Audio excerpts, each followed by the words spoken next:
السلام علیکم ورحمۃ اللہ وبرکاتہ۔ سورہ رحمان قرآن کریم کی ایک عظیم اور خوبصورت صورت ہے۔ اس میں اللہ تعالیٰ نے اپنے بندوں پر جو کرم کیے ہیں اور جو نعمتیں عطا فرمائی ہیں ان پر شکر ادا کرنے کا حکم دیا گیا ہے۔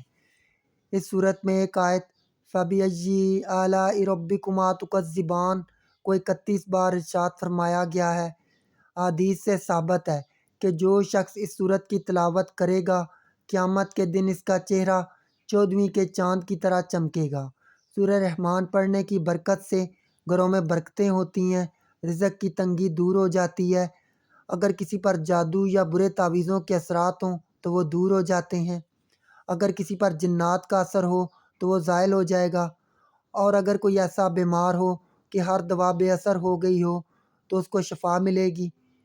اگر کوئی شدید حاجت ہے تو اس سورت کی تلاوت کرنے سے وہ حاجت پوری ہوگی۔ جزاک اللہ۔ اللہ حافظ۔